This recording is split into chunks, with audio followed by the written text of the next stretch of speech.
welcome to my channel or welcome back to my channel. My name is Andy, sometimes Mouse, and I talk about books and book related things, and today I am giving you my February wrap up. I will be very transparent here and say that it is February the 24th, so it is the last Friday of the month, and I may read a couple of things from here, but I did log the things I am currently in the middle of reading and will definitely finish before the end of the month, so if anything, these stats will only be off by maybe 1 or 2 books, so we'll see. Let's go ahead and get into the stats for February. February was actually like a really good month for me. I managed to get a lot read that I wanted to get read. I kept up with my book blanket up until I ran out of yarn, and I read the review copies I needed, got everything done pretty quickly. So all in all, a pretty good month. I did not log how many library books I checked out. Normally I do a better job of that, but I did not manage to do that this month. So I will get on that next month and do a better job of it, but anyway. In February, I read a total of 28 books. Wow, that's a book for every day of the month. Anyway, crazy. I read a total of 6,409 pages. I listened for a total of 116 hours and 21 minutes worth of audiobooks. Which is 4 days, 20 hours, and 21 minutes worth. My average rating was a 3.6, which is down from last month's 3.8. This continues to kind of diminish as I am giving out 5-star reviews less and less frequently and starting to give out 4-star reviews less and less frequently. I am getting a lot harsher in my reviewing, and I don't know what that's about, but maybe harsher isn't right. Maybe honest is more the word that I'm looking for there. My average pages per day was 165.4, and my average hours of audio listened to per day was 5 hours, 55 minutes, and 25 seconds. I purchased a total of 1 book, which was, I think, like $14. Not a lot. It was SJ's latest release. And I am not including the books that I am purchasing for my husband in this total, just because I don't even know if those books are going to make it into my house, so I don't think that they count. And I reread a total of 7 books, which lines up because some of the series that I was rereading had 3 or 4 books in them that I needed to reread to remember the plot. Of those books, 11 of them were audiobooks, 5 of them were ebooks, and 12 of them were physical books. That number is very unusual for me. Usually my physical books is not that many, but I'm still trying to lower the amount of physical books that I have unread. I think I'm actually down to just about 2 unread physical books, which is great because I had quite a few of them that needed to be read. Does that mean that I'm gonna have nothing to read for CLEARURSHT? Don't you worry. Don't you worry. The page lengths of the books that I read with my eyes was 2 books between the lengths of 101 and 200 pages, 5 books between 201 and 300 pages, 8 books between 401 and 500 pages, 1 book between 501 and 600 pages, and 1 book that was more than 700 pages. And that was definitely The Familiar, so I know exactly what book that was.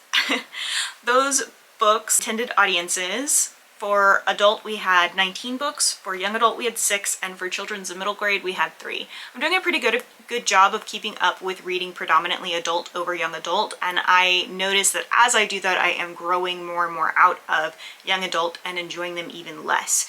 So that's an interesting development. I knew that that was kind of coming, especially with the way that last year was going, but I am surprised by, even with some series continuations, I have 0 interest in reading about these teenagers because I find them a little bit annoying, and I'm not invested in their story anymore. So it's kind of interesting to see that development.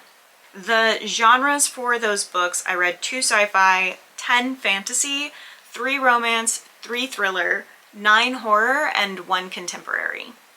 Like I said, the book blanket, I will give an update to that when I do a kind of crochet wrap up for January and February, and I think maybe also March. Like, I think it's just going to be a wrap up of a few months. Yeah, it's going to be January, February, and March. I'm just going to wrap up everything that I crocheted, not including the January book blanket update itself. So the update for what the book blanket looks like will probably be in that video. I did run out of the pink yarn for horror because I've read so much horror this past month, so this square is not done. So once I go to Hobby Lobby and get more of this yarn, I will be able to finish out February's book blanket and get started on the blocks for March. It's gonna be interesting, but I'll talk about that in that video. Now to talk about the best part of this video, in my opinion, the top and worst books of the month. I only rated, I think, one book this month that was a new read, not a reread, 5 stars, which is really interesting because I usually have more than that.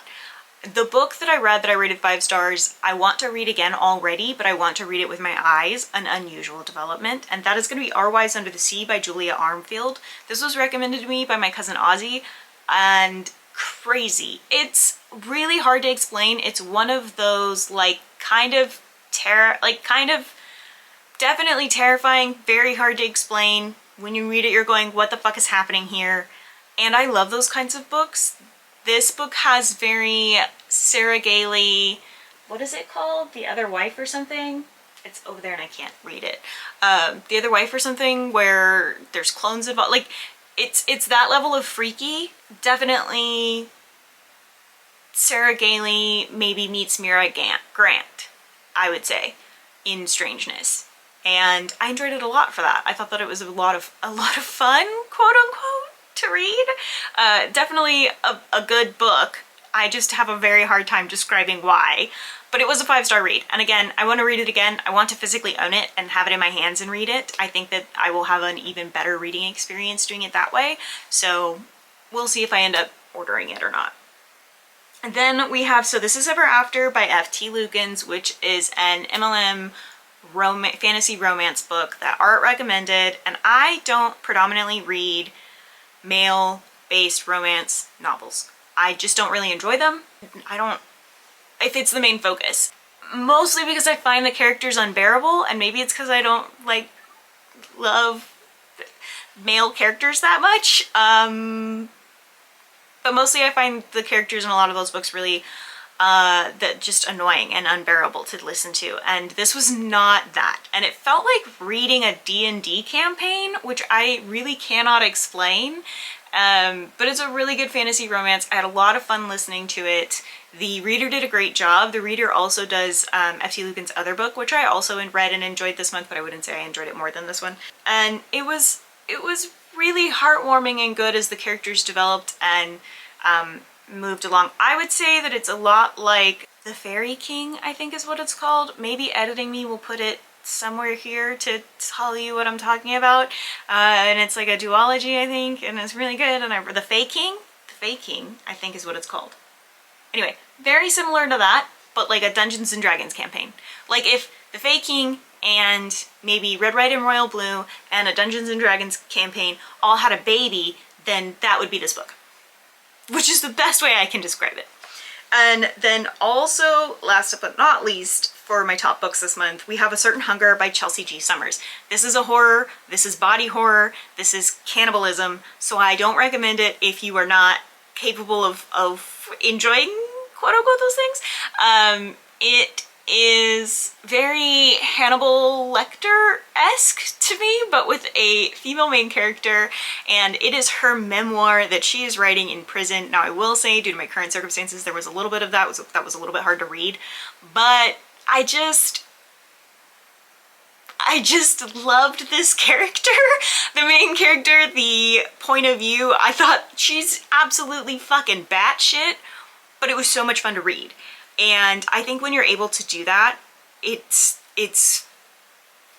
great. It's just, when you're able to make an absolutely insane, horrible and bad character super fun to read the point of view of, great. Now to be fair, I have some biases and enjoy morally gray characters. This wasn't even morally gray. She's a bad person, and it was fantastic to read. I had a lot of fun reading it. Now again, cannibalism is involved. She's a food critic, and she's talking about her lovers and then victims and like kind of her downfall and what got her caught.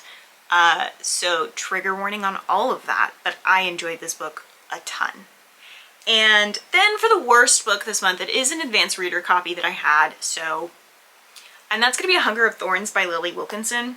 It's kind of hard to describe the reasons I didn't like this book. And how do I explain this? I didn't enjoy the magic was confusing and never really clarified. None of the characters, I did not enjoy any of the characters. I thought they were all horrible and unbearable people, and there wasn't really a lot of character development within that. I didn't really understand where we were at in modernity, because at some points it felt like it was modern day, and then at other points it felt like it was medieval, and I don't know which point, I don't know where we were in the world with that. And that was really confusing because they talk about like fashion magazines and da da da da, but then like there was like a lack of technology that made it very confusing to me. But like they did talk about technology like in cameras and stuff. It was really confusingly written to me. The world building was really lacking, and I'm not somebody who needs a lot of world building because I can't visualize, it doesn't matter. So if it didn't make sense to me, I'm really concerned about it making sense to people who do have the ability to visualize and in fact also need that to make the world make sense to them. I couldn't make sense of what timeline, what history point this is in, and I'm usually pretty capable of disconnecting myself from reality enough that that doesn't bother me, but this was like, what the fuck is happening here? And again, none of the characters were likable. Literally none of them. They were selfish, mean, creepy, whiny. Most of their problems could have been solved if, you know, they went to therapy or communicated with one another. And I mean like basic level communication, not like, oh, I don't understand, like the issue that people, neurodivergent people like myself have with like, I don't understand the social rules here communication. No, I mean like basic, super baseline communication of, I don't want you to do that, or I don't like that you did that. Just like super baseline would have solved 99% of the problems in this book. This book would not have existed if we used our words, actually. The other thing that was weird about this book was there was like a lot of mention of redheads. Like at least, it felt like at least once per chapter. I know I'm exaggerating, but in this book, redheads can see through glamours and magic doesn't affect them. And it's mentioned like a fucking lot. And I just thought that was weird. Like it felt like maybe there's something I should know about here, some kind of like weird bias. And I know that there's some hatred and stuff towards redheads, much like there is towards left-handed people, that like we don't really, I mean left-handed people, we do have more of a history about why people don't like them, but like I didn't understand it and I didn't like it. It made me uncomfortable. It made me feel like this is wrong. I don't have enough education to say why it's wrong, but it's making me feel uncomfortable and weird, and maybe I shouldn't be reading this book. And maybe I'm wrong there. Maybe I am misunderstanding or just interpreting something really incorrectly. But either way, I did not enjoy it. I did not appreciate it. So overall, this book was just kind of confusing and unenjoyable, and then made me have weird vibes. So that's why it's on the worst book. I think I rated it 2 stars, which is pretty low for me. The other worst book, like if I had to replace it with something else, would be Son of Rosemary by Year 11, which is the sequel to Rosemary's Baby. And that book was just stupid and there was literally no reason for it. It was the most useless sequel ever, but I did have fun listening to it. Unlike reading A Hunger of Thorns, that I keep forgetting the title of too, which is also a problem. Anyway, that's my February wrap up. It's very short and sweet and to the point this time. Don't have a whole lot, not a whole lot going around here, but I hope to see you guys later on this week when I post my vlog, and I also post videos every Tuesdays and Thursdays at 10 a.m. Central Standard Time. If you enjoyed this video, if you like the stats, if there's some stats you'd want to see, or if you want to read some of the books that I talked about, or don't want to read some of the books that I talked about, let me know in the comments down below. I actually love hearing from it, and I know it takes me a while to reply to comments, but I do love reading them. I don't always have the spoons to like look at and reply. However, thank you guys for all of the support and everything. And if you didn't enjoy this video, let me know how I can make it better for you. I will see you guys again later on this week. Don't forget to take your meds, drink your water, and do something today to take care of yourselves. Okay, thanks, bye.